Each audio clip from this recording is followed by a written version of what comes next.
Our group will be discussing emotional and behavioral disorders, and let me start off with the significant events. So we will discuss first the prehistoric significant events. Because of poverty, poor hygiene, and poor healthcare, life expectancy was at its lowest rate. The absence of prenatal care combined with poor nutrition resulted to infants being born with physical or mental abnormalities. Thus, infant mortality rate was high. People who differed from the norm were ignored or shunned from the society. Great majority of people with disabilities had no occupation, had limited social interaction, and were often sentenced to be destroyed, exorcised, or exiled. People even invented superstitious beliefs in order to explain the prevalence of such illnesses. People with physical and intellectual disabilities were considered one and the same, only focusing on disabilities that were more distinguishable than others. So that means they gave more attention to physical abnormalities rather than intellectual ones. People with disabilities were incapable of hunting for their own food or battling enemies. Thus, they were considered non-contributing members of the society and were referred to as liabilities or economic hazards. However, the Egyptians were first to show interest in disabled individuals. Egyptian Ebers papyrus contained references to mental retardation, epilepsy, and deafness. They were concerned with the personal and social well-being of individuals who are disabled. However, Greeks and Romans did not share the same sentiment with the Egyptians. They did not have high regard to the life of a newborn. Aristotle even advocated infanticide laws, stating that, "Let there be a law that no deformed child shall live." His philosophy inspired derogatory views on exceptional people. Greeks viewed children as a property of the Commonwealth, raising them to become warriors as early as the age of 7. For Romans, their attitude towards disabled people were characterized with aversion and distaste. Romans gave the father absolute power in the family, including rejecting a child at birth, if in case it was born with an abnormality.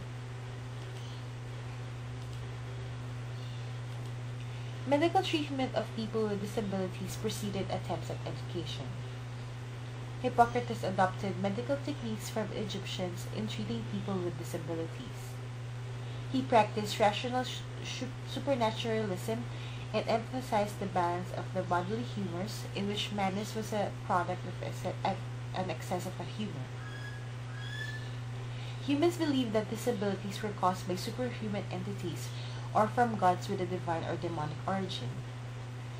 Christians believed that the devil caused these disabilities and disabled people were viewed as creatures of evil omen.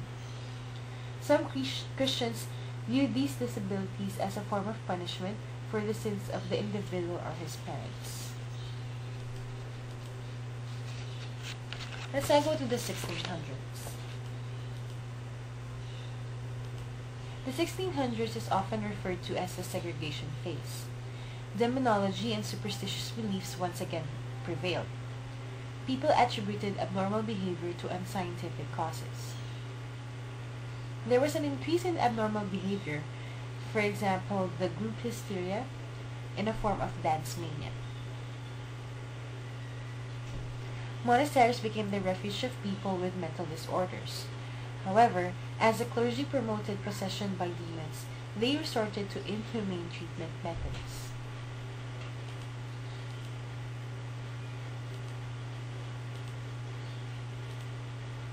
In the latter part of the Middle Ages, mental illnesses were considered as acts of the devil, and torture devices were used to extract confessions from people who were believed to practice witchcraft. This provided an avenue for accusation and punishment for those who exhibited abnormal behavior. However, mental asylums and hospitals were established and aimed to segregate the mentally ill from the rest of the society. They were viewed as wretched people and victims of the faith.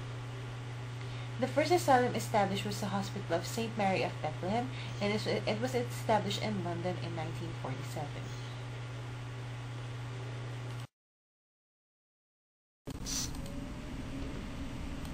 1700s is referred to as the transition phase.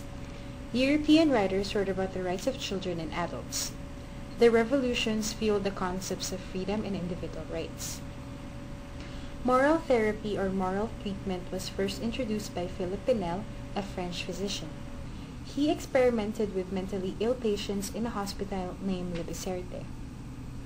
He hypothesized that mentally ill patients can be treated with kindness and respect. The experiment was highly successful, and some of the patients exhibited miraculous improvement.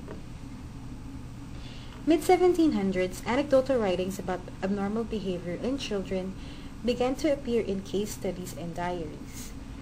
Jean Itard made one of the first systematic attempts to teach individuals that are mentally and behaviorally handicapped.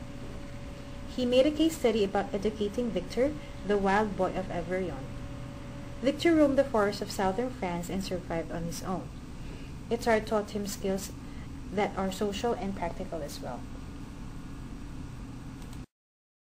Next is the 1800s. Dr. Benjamin Rush of Philadelphia, known as the father of American psychiatry, supported public education for all children and implemented moral therapy in American asylums. Mid-1800s, reforms emerged in the treatment of mentally ill and retarded. Dorothea Dix and Samuel Gridley Ho were the chief reformers that propagated the incarcerated and led a 40-year campaign. Dix was responsible for establishment of 32 mental hospitals, while Ho was known as the pioneer in educating deaf-blind children and was instrumental in establishing other training schools. Mid-19th century, more training schools and educational programs in asylums have been made available for the insane and idiotic. Most of these programs were based on the concept of moral treatment, and education was an integral part. Towards the end of the century, laws were enacted regarding compulsory school attendance. Initially, this only intended to socialize thousands of children immigrating to the United States at this period, as well as encouraging educators to teach all categories of less able children. The subsequent planning for educating these children may be viewed as the beginning of special education. Writings focused on etiology or causes of disturbance in children. Although the causes proposed are highly diverse, this represents the earliest attempt to collect literature focusing on childhood mental disorders. The new awareness of children's rights and of disturbed children propelled in the late 1800s, wherein it was recognized that they deserve humane treatment and special schooling. 1800s. This is referred to as the service phase. In 1909, National Committee for Mental Hygiene was formed. This was founded by Clifford Beers and the psychologist William James. Beers published his autobiography, A Man That Found Itself, which narrated his personal experience of recovering from a mental breakdown.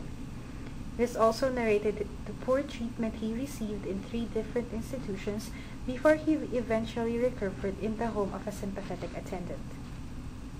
This exposed the need for improved treatment for disturbed persons, thus the creation of the committee.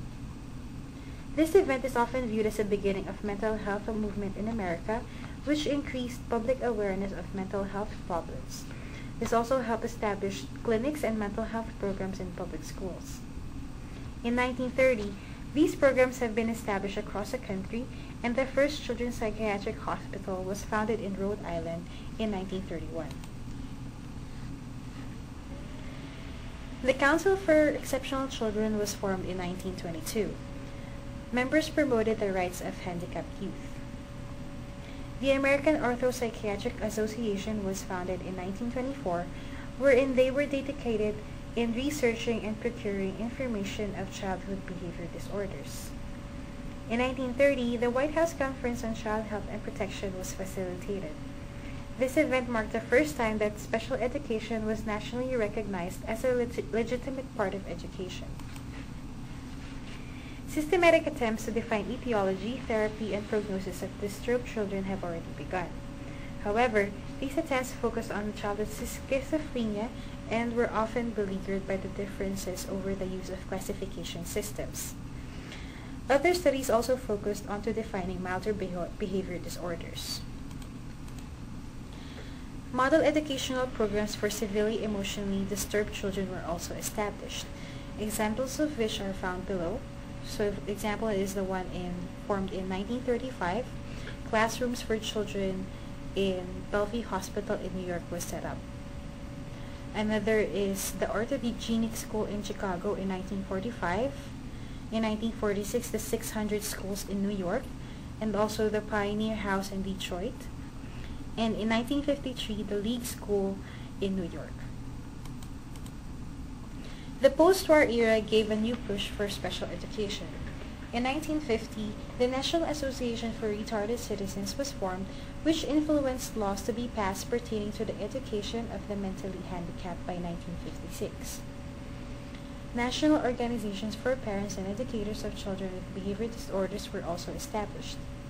In 1964, the Council for Children with Behavior Disorders was formed, and the year after, the National Society for Autistic Children. Different literatures were also published which discussed the specific classroom practices. So examples of which was in 1961, A Teaching Method for Brain-Injured and Hyperactive Children, which was published by William Cruikshank. In 1962, Educating Emotionally Disturbed Children was published by Norris Herring and Lankin Phillips. In 1960, The Disturbed Child was published by Pearl Berkowitz and Esther Rothman. And in 1965, Conflict in the Classroom was published by Nicholas Long, William Morse, and Ruth Newman. There are also a lot of different school programs that emerged. In 1962, the in-school screening for children with emotional handicaps was designed to screen children with emotional problems in schools. In 1960, Project Re-Ed, which was led by Nicholas Hobbs, established pilot schools in Nashville, Tennessee, Durham, and North Carolina. These schools operated from an ecological philosophy, taking into account the social systems of the child in its treatment. The Santa Monica Project, or the Engineered Classroom, was led by Frank Hewitt and exemplified behavioral approach. It centered on structuring activities, applying motivation or reinforcement, and establishing hierarchy of educational tasks. It helped establish educational rights of individuals, an example of which was in 1971, Mills versus Board of Education of D.C. Several federal laws were also enacted for the benefit of handicapped children. The one that we are most familiar with was PL 101-476, or Individuals with Disabilities Education Act. Next is the year 2000 and onwards. Change in political climate brought in renewed efforts to reform public education by raising academic standards and ushering the age of accountability. This is actually based on the premise that all children in the United States can and should demonstrate academic proficiency.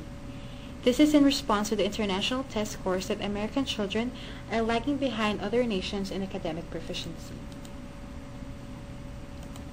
There are also public laws enacted for the benefit of handicapped children.